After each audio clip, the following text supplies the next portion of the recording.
Bonjour, aujourd'hui nous allons discuter de l'ensemble de mes découvertes archéologiques et j'aimerais apporter quelques précisions sur l'ensemble de mes découvertes, sur chacune de mes découvertes archéologiques, car elles sont d'une importance capitale. En ce qui concerne la plateforme où Jéhovah a fait poser l'arche de Noé, cette plateforme a été bâtie, construite par Jéhovah Dieu lui-même. Elle est extra plate, n'est-ce pas, et à angle droit, et elle a les mêmes dimensions que l'arche. Genèse 6,15 déclare que l'arche a une coulée de 300 coulées de long, ce qui correspond à environ 134 mètres de long. Donc cette plateforme a une longueur d'environ plus de 134 mètres de long, et ensuite 50 coulées de large, ce qui fait 22 mètres de long, accolé à la montagne d'Arara, n'est-ce pas, même la montagne d'Arara, jusqu'à l'angle de cette plateforme, ce qui fait une largeur de 22 mètres de long.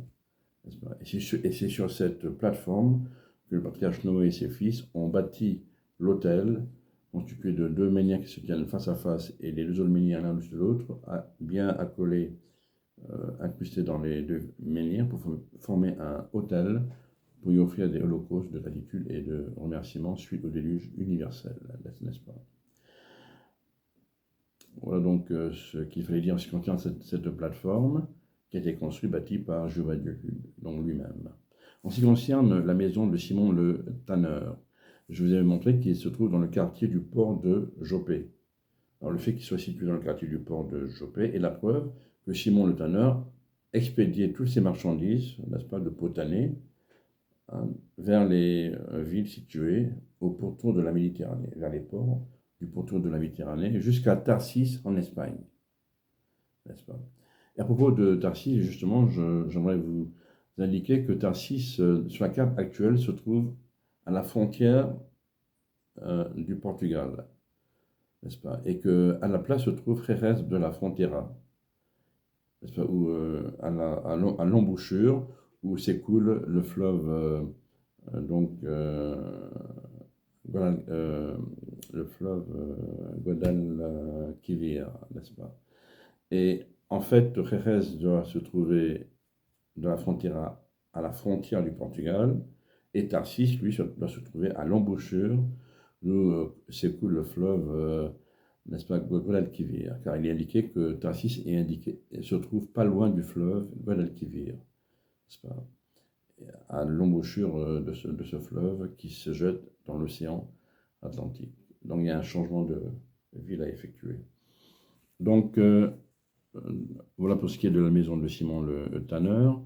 Et il indiquait que la maison qui lui est accolée, c'est sur le toit en terrasse que l'apôtre Pierre a reçu une vision d'un ange lui demandant de prêcher la bonne nouvelle du royaume, cette fois-ci aux gens de toutes les nations. Ça ne se limitait pas au peuple juif ni aux Samaritains, mais désormais, cette nouvelle royaume s'adressait aux gens de toutes les nations. La preuve en est que l'apôtre Paul est appelé l'apôtre des nations, puisqu'il a fondé des assemblées chrétiennes dans les villes du pourtour de la Méditerranée, telles que Éphèse, Athènes, Thessalonique, n'est-ce pas, Rome, et ainsi de suite. Voilà pour ce qui est de la maison de Simon le tanneur. En ce qui concerne la communauté de Qumran, alors, les remarques qui ont été faites au verset 3 du chapitre 40 du livre d'Isaïe, en interlinéaire et sur le côté, comme je l'ai dit, ont été écrites par Jean le Baptiste.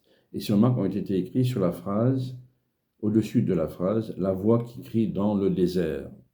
Cette voix qui crie dans le désert, c'est celle de Jean le Baptiste lui-même, qui crie dans le désert de Judée pour, n'est-ce pas, rassembler tous les Israélites, n'est-ce pas, et les inviter à un baptême de repentance pour le pardon des péchés dans le fleuve Jourdain, n'est-ce pas, ainsi que tous les habitants de Jérusalem. Et Jésus lui-même est venu se faire baptiser pour accomplir la volonté de Jésus concernant la prédication de la bonne nouvelle de son royaume et son sacrifice rédempteur qui est d'une grande importance capitale pour toute l'humanité, ainsi que son enseignement fondé sur l'amour de Jéhovah Dieu et l'amour du prochain, n'est-ce pas? Ensuite, la ville de Qumran, je vous ai dit que la ville de Qumran est appelée aussi la ville du sel.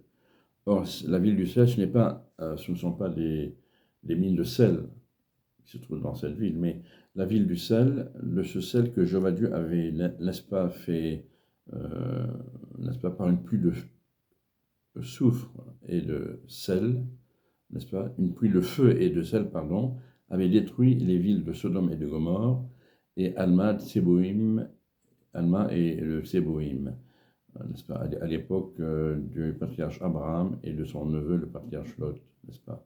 Donc cette ville du sel, c'est le sel qui tombait du ciel lors de la destruction de Sodome et de Gomorrhe, constitué de soufre et de feu, n'est-ce pas. Et non pas de sel, n'est-ce pas, les mines de sel, voilà. Voilà ce que je voulais préciser. Ensuite,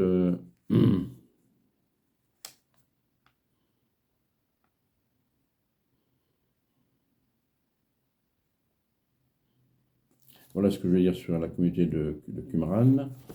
En ce qui concerne le peuple Hyksos, alors quand j'ai su, par déduction logique, que le peuple Hyksos s'appelait les peuples de la mer, n'est-ce pas, les peuples Hyksos est appelé les peuples de la mer, n'est-ce pas.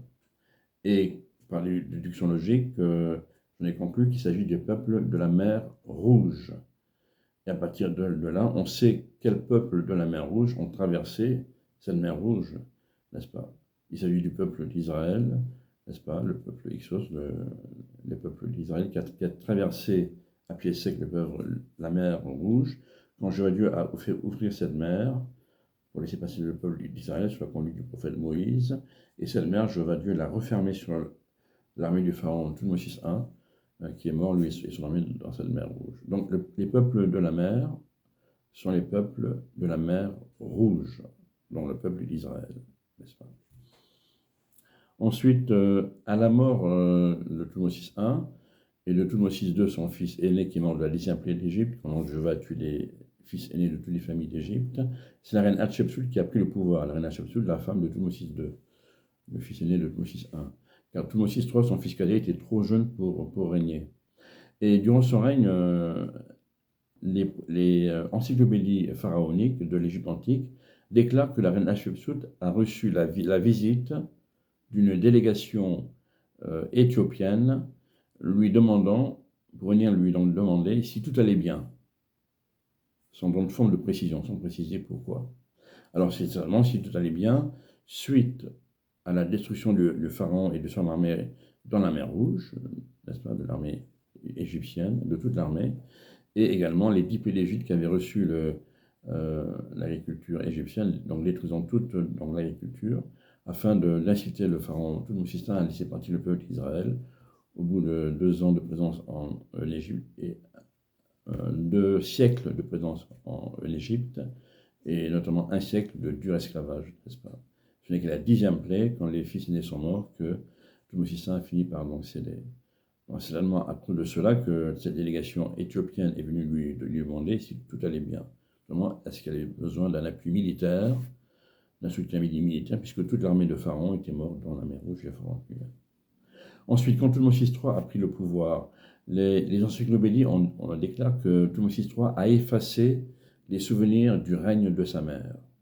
Il a tout effacé, n'est-ce pas. Et ces souvenirs du règne de sa mère étaient vraiment humiliants dans l'Égypte, parce qu'elle avait certainement relaté la destruction de l'armée d'Égypte égyptienne et du pharaon Thutmose I dans la mer Rouge, et les 10 plaies, n'est-ce pas, catastrophiques pour l'agriculture égyptienne, et de la mort de tous les fils aînés, dont Thutmose II lui-même est mort de la 10e plaie d'Égypte. Donc Thutmose III a dû effacer tous ses souvenirs, afin de ne pas les mentionner, n'est-ce pas, étant trop humiliant pour la gloire de l'Égypte, n'est-ce pas. Ensuite, Thutmose III a convoqué dans la plaine de Megiddo, toutes les puissances de l'époque, de la Mésopotamie, de la Métanie, qui va de l'Asie jusqu'en Afrique, pour une guerre décisive, sachant qui est le nouveau maître, la puissance mondiale de l'époque. Et Thutmose III et toute son armée égyptienne les a tous vaincus. Il est devenu ainsi le maître de l'époque, de la première puissance mondiale de l'Égypte antique, n'est-ce pas, et la première puissance mondiale des prophéties de la Bible. Les archéologues l'appellent même Thutmose III le Napoléon de l'Égypte antique, puisqu'il a ces territoires s'étendaient depuis l'Asie, de la Métanie, de la Mésopotamie, jusqu'en Afrique, n'est-ce pas. Le peuple d'Israël, lui, était encore dans le désert, n'est-ce pas, avec le prophète Moïse. Il devait y rester pendant 40 ans. Et 20 années plus tard, il devait encore rester 20 ans. Et seulement, il y a eu 20 ans après, n'est-ce pas, que toute la reine Hatshepsut ait pris le pouvoir, ils sont venus de Troie 1 et sont armés dans la mer Rouge. Donc 20 ans après, une vingtaine d'années après, Thutmose III a pris le pouvoir, est devenu le nouveau pharaon de l'Égypte et la première puissance mondiale de l'époque, et ont vaincu toutes les armées de toutes les puissances de l'Antiquité. N'est-ce pas? Ensuite, au sujet des pyramides, Wikipédia, donc Google, a dénombré 118 pyramides dans toute l'Égypte, dont les 3 principales se trouvaient face aux capitales de l'Égypte antique, à savoir Noph et Memphis, et plus au nord, à l'embouchure du Nil, habité au pays de Goshen, le peuple d'Israël, le peuple Hyksos.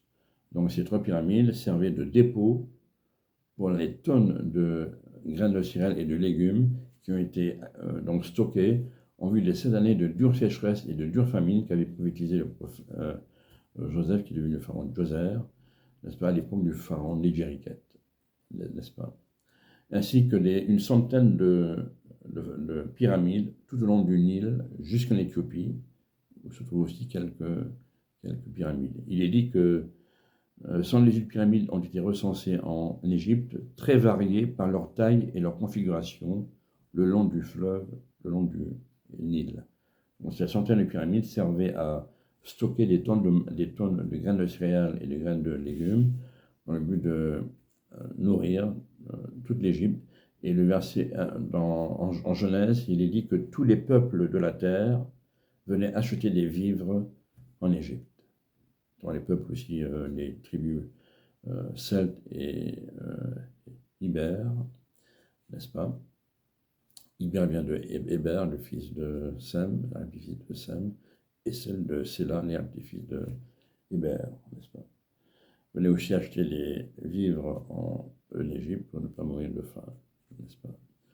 Pour laisser s'éloigner de terribles famines et de terribles sécheresses. Voilà pour ce qui est des peuples de la terre, des peuples Hyksos, n'est-ce pas, et les pyramides. En ce qui concerne Babel, il est dit que la voix qui a dit construisons une ville et une tour qui atteindrait les cieux pour que nous puissions rester tous ensemble, qui contrecarrait le dessein de Jéhovah qui voulait que toute la terre soit remplie d'habitants.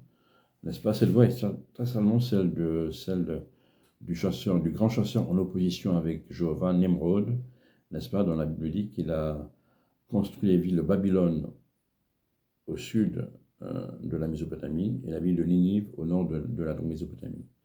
Donc, après la dispersion des langues, Nemrod et toute sa population ont bâti Babylone au sud de la Mésopotamie et Ninive, la ville de Ninive, au nord de la Mésopotamie. Et les grands-parents du patriarche Abraham, eux, sont installés à Our, en Chaldée, qui se situe au nord de Babylone, n'est-ce pas, à la jonction des fleuves, le du Tigre et de l'Euphrate, qui se jettent ensuite, tous les deux, dans l'océan Indien. N'est-ce pas? En ce qui concerne la reine de Saba, les dictionnaires déclarent que c'est une légende. L'histoire du roi Salomon et de la reine de Saba n'est qu'une légende, donc fait partie dans l'histoire, alors qu'en fait, dans la Bible, dans le livre des rois, cette rencontre majestueuse est racontée dans les moindres des détails, n'est-ce pas? Et ça s'est passé en l'an 1000 avant donc Jésus-Christ, dans le règne du roi Salomon, qui correspond au règne de la reine de Saba, vers l'an 1000 avant donc Jésus-Christ, le premier millénaire avant donc Jésus-Christ. Et c'est un événement historique qui s'est bel et bien déroulé, n'est-ce pas, à cette époque-là, où le livre des rois raconte avec force détail cette rencontre majestueuse qui eut lieu entre la reine de Saba et le roi Salomon, que vous pouvez lire dans le livre des rois, dans la Bible, n'est-ce pas? Donc un événement historique réel. Donc je crois que je vous ai tout dit, n'est-ce pas? Je n'ai rien oublié en ce qui concerne mes découvertes archéologiques. Je vous remercie beaucoup, n'est-ce pas, de m'avoir écouté. J'espère que vous avez apprécié toutes ces longues découvertes. Et je vous souhaite à vous tous et à vous toutes, n'est-ce pas, une très bonne journée. Au revoir.